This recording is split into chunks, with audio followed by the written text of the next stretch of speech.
Hello दोस्तों, good evening. कैसे हैं? उम्मीद करता हूँ आप लोग बहुत अच्छे होंगे। चलिए स्टार्ट करते हैं आज का एक नया आज की वीडियो में हम नया धारा के बारे में जानेंगे। तो आज की धारा क्या है?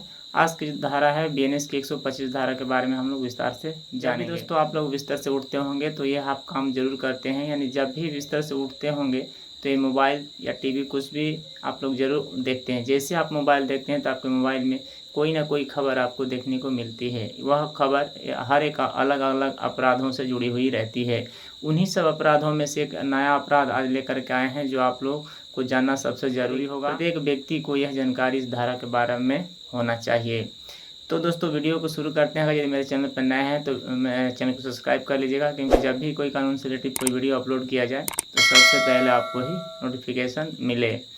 चलिए शुरू करते हैं, जानते हैं कि आज के बीएनएस की धारा 125 धारा क्या होती है। जब भी कोई दोस्तों, अगर यदि कोई व्यक्ति जानबूझकर किसी भी व्यक्ति की सुरक्षा या उसके जान को खतरा में लाने का प्रयास करता है या उसके सुरक्षा को भंग करता है या जानकर किसी दूसरे व्यक्ति को पीड़ित करना चाहता है, ऐसे व्यक्तियों के ऊपर बीएनएस की धारा 125 लगाई जाती है। इस प्रकार लागू होती है दोस्तों। और यह किस प्रकार इसको हम समझ पाएंगे कि 125 धारा उस पर लागू हो, तो आइए इसको हम विस्तार से समझते हैं कि एग्जाम्पल दे करके। मान लीजिए कोई एक राम और शामू एक ही गांव में रहा करते थे। वो एकदम पड़ोसी लोग, दोनों एकदम पड़ोसी एक दूसरे के थे। वो दोनों एक दिन एक बगीचे में गए काम करने के लिए। तो रामू जो था, शामू को क्या किया, काम करते हुए देखा तो रामू ने उसे कंकड़ चला दिया। शामू ने क्या काम किया कि वह उसके ऊपर किसी डंडे से यानी किसी लोहे के छड़ से उसने क्या किया, उसके ऊपर प्रहार कर दिया। यानी कहने का मतलब कि जब इस तरह के कंडीशन होते हैं, जब इस तरह की कोई अपराध हो जाते हैं तो इसमें दो प्रकार के अपराध आपको देखने को मिलते हैं। शामू के साथ किया था वो एक साधारण था, यानी सिर्फ कंकड़ ही मारा था उसके ऊपर, तो एक साधारण ये अपराध हो गया।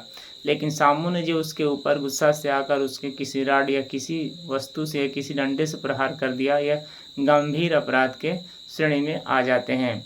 तो यह जो उस ठीक इसी प्रकार यह जो अपराध है बीएनएस की धारा 125 जो धारा है, इन्हीं दो अपराधों में लागू होती है।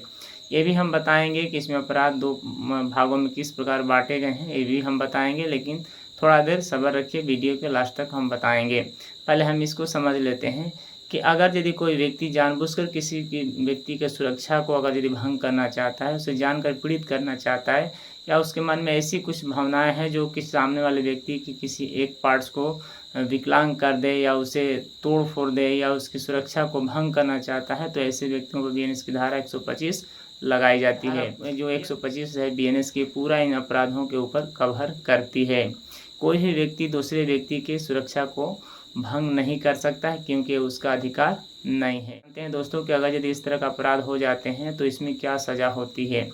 तो हमने पहले ही बताया दोस्तों कि इसमें अपराध दो प्रकार से होते हैं और दोनों प्रकार के अपराधों में सज़ा अलग अलग होती है। 125 जो धारा ए है उसमें साधारण गंभीर को रखा गया है। जैसे कोई मान लीजिए कोई किसी को थप्पड़ मार देता है या कोई किसी को कंकड़ मार देता है,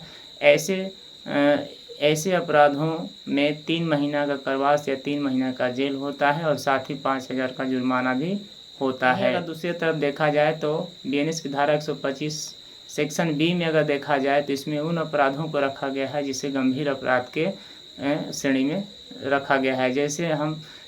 जैसे कोई व्यक्ति को गंभीर चोट पहुंचाना या किसी का शोषण कर देना या किसी को एक स्थान से भगाकर दूसरे स्थान लेकर के जाना या किसी का यौन उत्पीड़न करना या किसी के किडनैप करके उसे बंदी बना लेना, तो इस तरह के अपराधों को गंभीर अपराध माना गया है। या किसी को चाकू मार देना, किसी को गोली मार देना, तो इन सब अपराधों पर भी बीएनएस की धारा 125 सेक्शन बी लागू होती है। जब भी गंभीर अपराध होते हैं तो 125 बीएनएस की उपधारा बी के अंतर्गत ये अपराध होते हैं। और इसके अंदर जब ये अपराध आते हैं तो इसमें आपको 6 महीना का या पूरा जीवन का कारावास, अगर यदि इस तरह में से जो ज़्यादा गंभीर है जिससे किसी को मर्डर कर देना या उत्पीड़न करना, तो ऐसे में तो सज़ा कुछ अलग होती है। लेकिन इससे जो नॉर्मल जो होता है इसमें 3 साल का आपका कारावास हो जाता है और साथ में 10,000 का जुर्माना इस पर लगाया जाता है।